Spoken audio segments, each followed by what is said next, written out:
all together, but the officers have that authority when they're in that uniform, so they shouldn't abuse that authority. But not only the officers, but the parents need to step up, and the adults who are involved or around that situation, they need to step up and cool that situation down instead of putting fire on fire.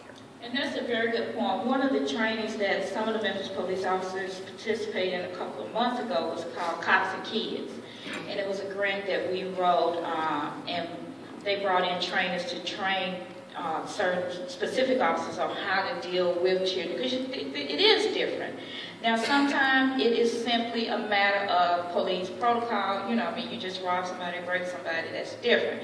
But one of the examples they used on the Cops and Kids training was even when officers are doing a good thing, doing their job, such as a drug bust, and you kick the door in, and you know, you get everything under control, and you realize there are children there. Somebody have to know how to deal with those kids. So that was the first thing. And then I think the second thing that you'll start to see a big improvement in, Director, we'll talk about this later, I'm sure, is the community-oriented policing. There are now 30 officers in South Memphis and 30 officers in Frazier, who their role is different. They're on the ground every day. They're being more proactive. They're establishing relationships with these kids. So they, and, you know, with the community residents, period, so they know how to react in a different way, you know, what's needed. So I think over time we will start to see a change. And I always have to remind people that anytime you have 2,000 employees, you're going to have some good, some bad. We cannot allow the few bad to taint our picture of the whole force. I've had my bad experiences. You know, I publicly share when my kids are now grown. But when we moved back to Memphis and my son was 14, my husband and I left to go to the store. We lived in Hickory Hill at the time.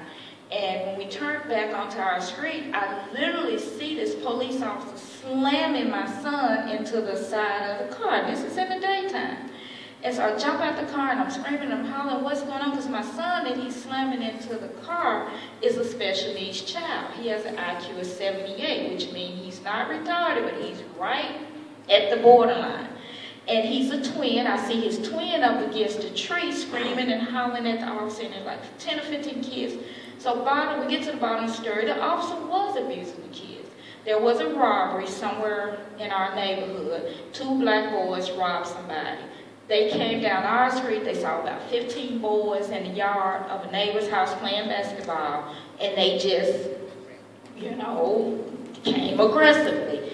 He gets very nervous when he's approached, so he can literally forget his own name when he's nervous. So as the officer was asking for IDs, asking for names and things, he thought my son was being a smart aleck with him. And he wasn't. It was his mental disability. He was asking things like, what's your name, what's your address, da-da-da, and he couldn't tell him. And the other twin was trying to tell the officer, but you know, I don't want to hear nothing, y'all. Because when I jumped out the car, he basically cussed me out, told me, get over there. And me being a former attorney, I knew how to handle the situation. What's your badge number? Let me call the station. I need to get the superior. A lot of people don't know that, and it just escalates. So what I tell citizens is, I can't say that one officer reflect all 2,000, but take the necessary steps to report that behavior. You know, we did go through internal affairs. Was he immediately pulled out the force? No, but his record was documented. And one thing about a bad officer, just like a bad teacher, a bad parent, or anything else, eventually it's going to come to light.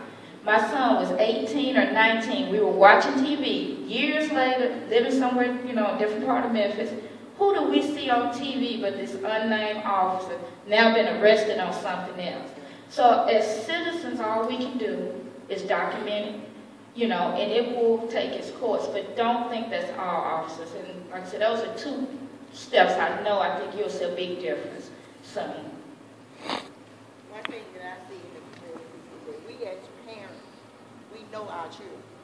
We know what they're doing, but yet we'll sit back and uphold them on what they do instead of trying to take the situation and do something with it. And what happens to me is that a lot of parents are a lot younger than back when I was growing up, and we was involved in our children's lives. They're not as involved in the children's lives now. If they just let them do whatever. They wait until after I kill you for breaking in my house, and then now they're concerned when they should take that. They know what they're doing. And then we got the older people that's afraid to report anything, like they see somebody breaking in your house or doing something. They're not going to say anything because they're afraid. So that's a lot of that going on in my community, in my neighborhood. And I just feel like the church, the parents, and the kids all need to come together like what we're doing now to try to do something with this situation because it's getting worse and worse. Exactly. And I always suggest to residents, even if you don't want to call the police, I guarantee you if you come tell Pastor Gillespie, such is going on, he'll be a buffer and make sure. And there are other people in the community that sometimes if you don't want to call the police, call me, call him, call somebody. Because what's happening is we're not reporting it and it just go on and get worse and worse. So, yes. Come on, you all. Come on, give her a hand.